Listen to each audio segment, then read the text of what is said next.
안녕하세요. 저는 43살 결코 평범하다 할 수 없는 남자입니다. 저는 부모 없이 보육원에서 자랐고 철없던 시절부터 교도소에 몇 차례 들락거리며 평을 살다 온 범죄자였습니다. 죄도 다양했죠. 사기 절도 그리고 사회에서 결코해서는 안 될 일들만 모아 상습적으로 저질러 교도소는 집보다 친숙한 곳이었습니다. 아직은 사기 절도만 저질렀던 시절 저는 나이트를 밥 먹듯 드나들며 부도덕한 짓으로 번 돈을 써댔습니다.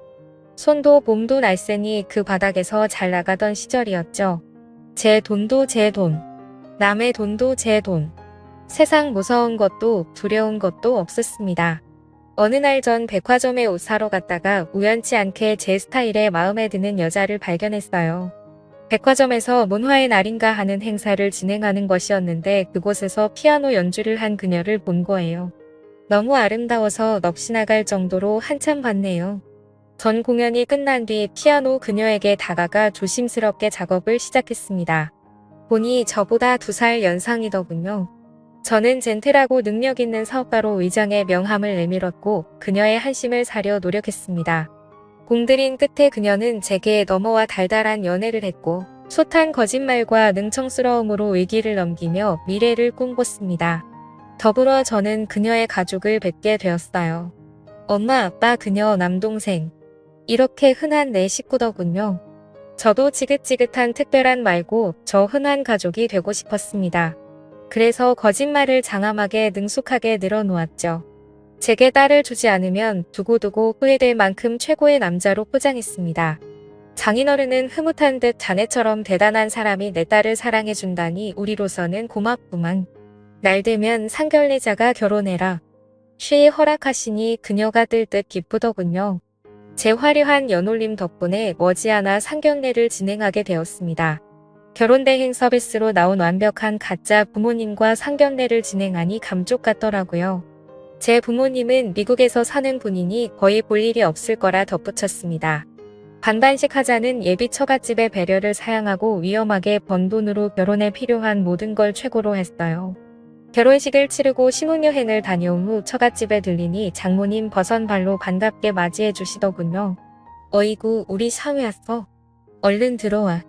없는 솜씨로 음식 좀 장만해봤는데 입에 맞을지 모르겠어라고 하시는데 사위 사랑은 장모라고 제 거짓말 덕분에 기분 좋은 환대도 받아보고 좋더라고요.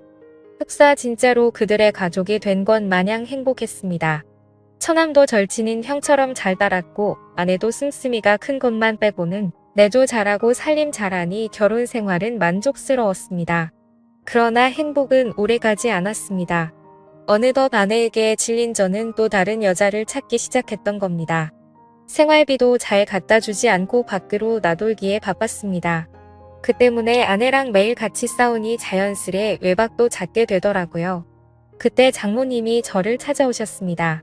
처음엔 속썩이지 말라고 잔소리라도 할 요량으로 찾아왔나 싶더니 아이러니하게도 저란스럽게 보시며 최서방 왜 이렇게 말랐어. 바쁘더라도 끼니 잘 챙겨가면서 이해하지 안 그러면 병나. 바깥일에서 돈 버는 게 쉽지 않을 텐데 하는 사업이 잘 안 되면 일단 이걸로 생활비 보태 쓰는 게 어떻겠나? 대신 우리 딸에게는 말하지 말기. 자네가 좋다 해야지 사이도 회복되지 하며 정성껏 싸주신 도시락과 흰 봉투 하나를 내미시더라고요. 저는 건성으로 감사하다고 하고 도시락은 버리고는 돈 봉투만 챙긴 뒤 그걸 또 그날 밤 몽땅 탕진해버렸네요. 덕분에 아내와는 골이 깊어질 대로 깊어졌고 이어 돌이킬 수 없는 사건이 터져버리고 말았습니다. 나이트에서 한창 재미 좀 보고 있는데 어느 밥맛 없는 놈과 우발적으로 시비가 붙었어요. 결국 그 사람과 옥신각신하다 저는 사고를 치고야 말았습니다. 두려움에 몸이 부들부들 떨리더군요. 멍청하게 넋놓고 있는 바람에 경찰한테 현행범으로 잡혀갔습니다. 집안에서는 난리가 났어요. 처갓집은 저로 인해 대참사를 맞게 되었습니다. 모든 거짓말이 들통나버린 탓에 처남이 찾아와 욕설을 퍼부으며 원망하더군요. 이 때문에 장인어른은 사기 결혼이라 길길이 날뛰다 충격받아 쓰러지시고 아내는 현실을 받아들이지 못하며 장모님과 함께 매일 눈물로 지샌다 했습니다. 하지만 전 근데 그게 뭐 지금 내 코가 석자인데 짜증나게 니네 집까지 신경 써야 되냐며 사과는 못할 망정 되려 뻔뻔스럽게 나왔네요. 부끄럽게도 당시 전 쓰레기가 맞았습니다. 경찰은 저를 수사하는 과정에서 이번 사건뿐 아니라 그간 저지른 범죄까지 낱낱이 밝혀내었고 그 대가로 저는 징역 15년형을 선고받게 되었습니다. 감옥에서 썩을 생각을 하니 눈앞이 깜깜하더군요. 뒤늦게 아내는 저를 찾아왔습니다. 저 역시 충격에 너덜너덜해진 심신으로 아내를 보니 뭔가 울컥 올라오더라고요. 허나 당연하겠지만 아내는 그 어느 때보다 매몰찼습니다. 어떻게 당신이 나와 우리 가족을 기만할 수 있어 절대 용서 못해 하며 뒤도 안 돌아보고 가버렸습니다. 하긴 이 모든 게 다 제 탓인데 누굴 원망할까요? 거짓말로나마 가졌으면 그것에 감사하며 지키려고 노력했어야 했는데 오히려 스스로 망쳐버렸으니 더 후회스러웠습니다. 저 같은 분리수거도 안 되는 쓰레기 같은 인간. 제가 떠나더라도 제 죽음을 슬퍼해 줄 사람이 있을까요? 세상은 오히려 더 잘 돌아가겠죠. 저는 매일매일을 자책감으로 지옥 속에서 살아가며 몇 달쯤 지났을 때 바로 그때였죠. 최서방. 잘 지냈나? 우리 최서방. 맨날 볼 때마다 야이워서 어쩌나. 내 음식은 못 가져오고 영치금 좀 넣었네. 건강 좋고 맛 좋은 음식들 좀 사 먹어라. 며칠 후 장모님이 찾아오셔서 예상치 못한 반응으로 절 당황하게 만드시는 게 아니겠어요. 저는 기가 막힌 나머지 어이없이 대꾸했네요. 지금 뭐 하시는 거예요, 장모님? 제가 믿지 않으세요? 저 장모님이랑 식구들 다 작정하고 속인 범죄자예요. 장인어른 쓰러지신 것도 다 제 탓인데 이 상황에서 어떻게 제 걱정을 해주실 수가 있어요? 부모 없고 돈 없는 범죄자인 제가 그렇게 불쌍하세요? 하니 장모님 눈가가 어느새 빨개져 맺은 눈물을 닦아내시며 자네는 내 아들이나 마찬가지야. 내 딸이 연이 되어서 부부로 살았는데 그보다 더 귀한 인연이 어딨어. 자네의 심성 고운 게 하나는 내가 누구보다 잘 아네. 자네가 어떤 사람이든 상관없어. 죄값 치르고 다시 재기할 수 있게 내가 뒷바라지 할 테니 아무 걱정 말고 잘 지내. 하고 가셨습니다. 저는 장모님의 행동이 이해가 되질 않아 깊은 생각을 해봤지만 부무지 까닭을 알 수가 없었습니다. 내버려지 같은 인생 전반을 알게 됐으니 그 일순간의 감정으로 알량한 동정심에 이러다 말겠지 싶었는데 장모님은 주기적으로 면회를 오시며 사람을 사랑하는 법을 몰랐던 제게 큰 희망과 위안이 되어주셨습니다. 그렇게 15년이라는 시간이 흘렀습니다. 그 사이 장모님 연세도 많이 드셨더라고요. 28살에 교도소에 들어와 날씨가 궂을 때도 힘들 때도 상관없이 변함없이 배워서 세월이 흐르는 것조차 잘 모르고 있었습니다. 저와 장모님이 다시 세상에서 만났을 때 제 나이는 43살이고 장모님의 나이는 68세셨습니다. 우리 아들 드디어 나왔네. 그간 고생 많았어. 많이 힘들었지? 우리 앞으로는 새 사람으로 잘 살아보자. 장모님께서는 희끗한 머리로 제 손에 하얀 두부를 쥐어주시며 저를 위해 성스러운 모습으로 기도해 주셨는데 저도 그 기도에 화답하며 2번 다시 악의 길을 쫓지 않겠다고 맹세했습니다.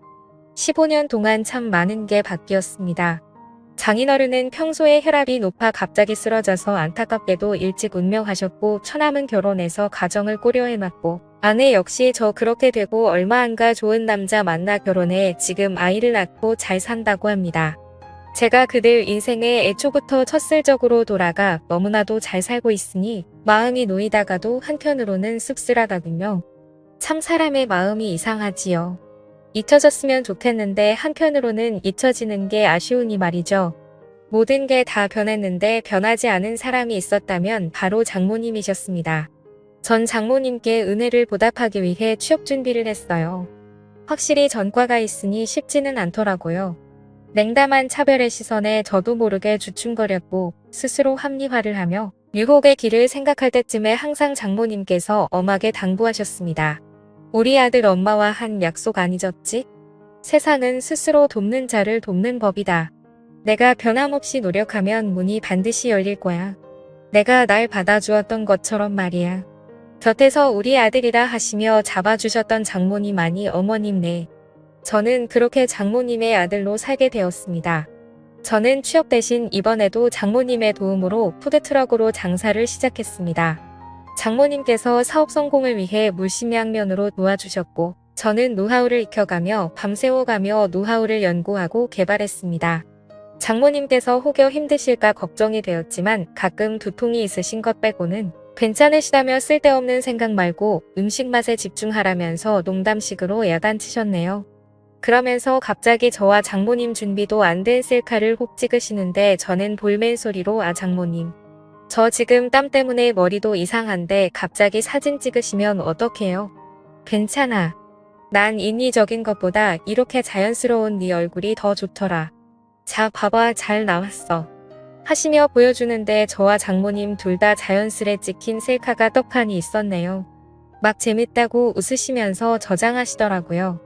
저도 두 손 두 발 들고 같이 웃고 말았습니다. 지나고 나니 이 시간들은 제게 두 번 다시 오지 않을 참 소중한 순간들이었네요.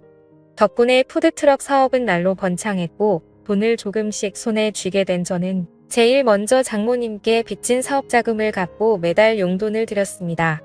극고 안 받으시겠다고 사양하셨지만 억지로 얻어드리지 않으면 제가 투발 뻗고 잘 자신이 없었어요.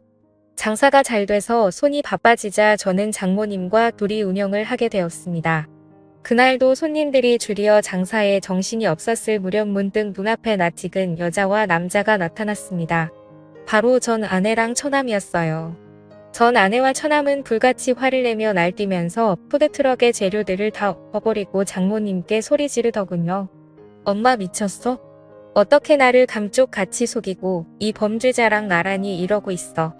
이 자식이 나한테 우리 집한테 무슨 짓을 했는데 만약 내 남편이 알기라도 하면 그땐 엄마가 다 책임질 거냐고 하며 맞다구니를 썼습니다. 장모님 딸의 심정을 누구보다 잘 알기에 대답 대신 일단 얘기하자 했으나 전 아내는 아랑곳 않고 제게 욕을 쏟아부었습니다. 사람까지 해친 범죄자면 평생 감옥이나 가서 썩을 것이지. 무슨 자격으로 장사를 해? 내게 사기도 부족해 우리 엄마까지 꼬드겨서 이용해 먹어? 이러면서 주변 사람들에게 말하더군요. 여기 제 말 좀 들어보세요. 지금 장사하는 사람 흉악한 범죄자예요.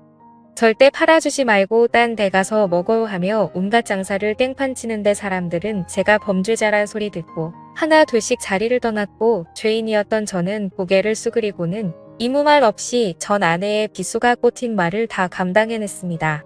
그러자 장모님은 제 아내를 온몸으로 말리고 절 앞에서 보호해 주시더군요.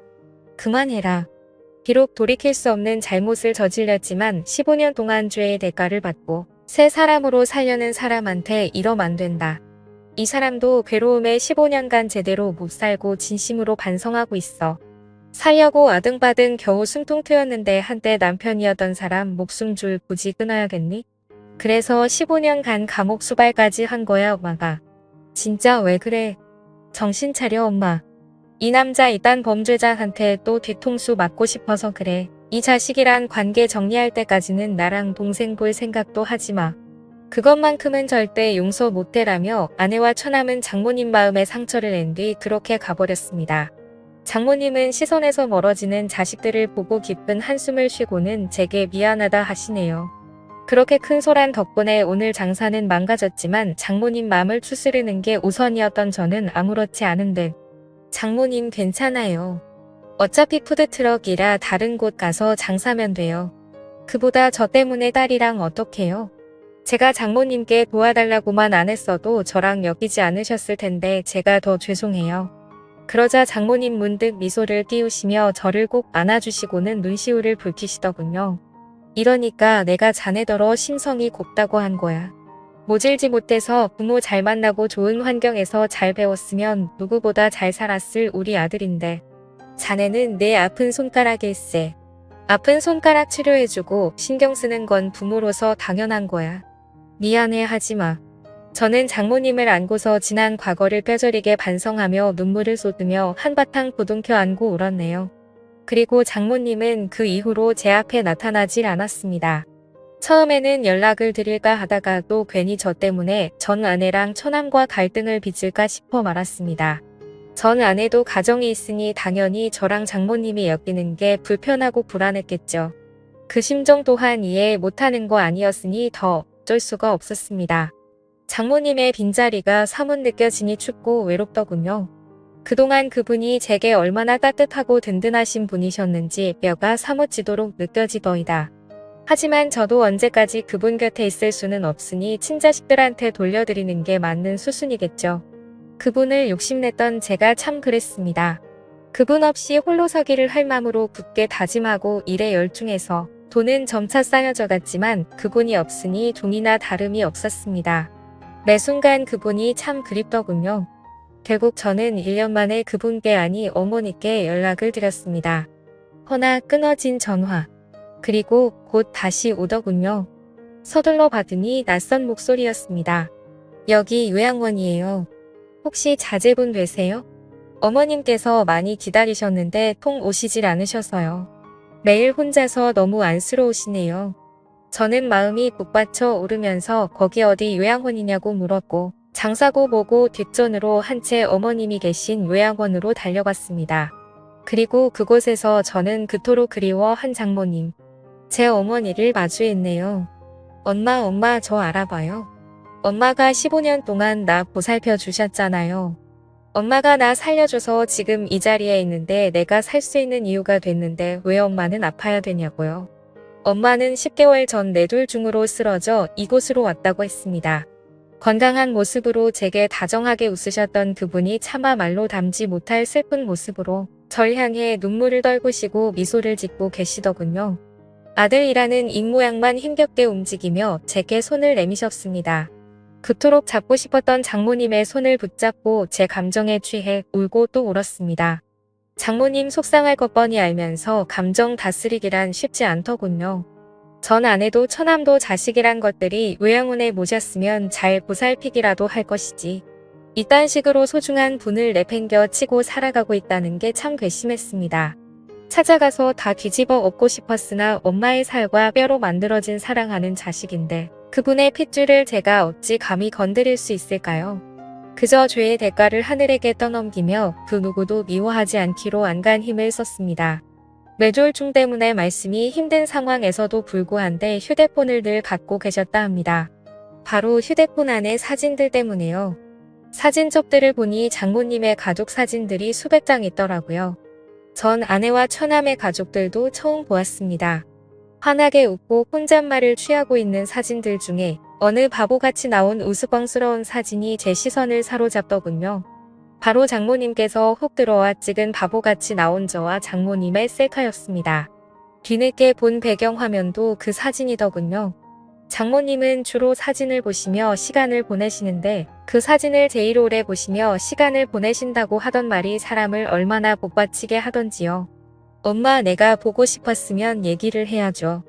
왜 기다리고만 있었어요. 괜찮아요. 이제 내가 찾아왔으니까 이제 내 차례예요. 내가 자식으로서 엄마 곁을 지킬게요. 그렇게 모든 사람들에게 당당하게 내 엄마가 그분이고 그분의 자식이 바로 저라며 자랑스럽게 얘기하고 다녔습니다. 내 어머니 이제 내가 돌봐드릴 테니 걱정 마시라고 앞으로 요양원비도 필요한 치료 비용도 제가 다 내겠으니 보호자는 제가 하겠다고 자처했고요. 이 소식을 들은 전 아내가 제게 전화와서 혹여나 양자로 입적해 재산 노릴 생각일랑은 꿈에도 말라며 선을 그어놓은 거 내 엄마 나한테 준 것으로 재산 값어치 이상했다며 오히려 고맙다 했습니다. 저는 낮에는 장모님을 찾아가 같이 시간을 보냈고 밤에는 푸드트럭 장사를 하며 생계를 이어 나갔습니다. 이렇게라도 엄마를 모실 수 있으니 너무 행복하고 좋았네요. 우리의 만남은 완벽한 해피엔딩이었습니다. 그리고 해피엔딩 그 이후의 일은 묻지 마십시오. 제 입을 고이 닫으려 합니다. 그분이 제 곁에 계심으로 전 사랑할 줄 아는 방법을 배웠고 사랑을 나누는 방법도 배웠습니다. 허니 어머니께서도 제 고백을 알아주셨으면 좋겠습니다. 당신이 내 인생에 참 간절한 존재였다는 걸 말입니다. 여러분들의 생각은 어떠신가요? 여러분들의 생각을 댓글로 남겨주세요. 감사합니다.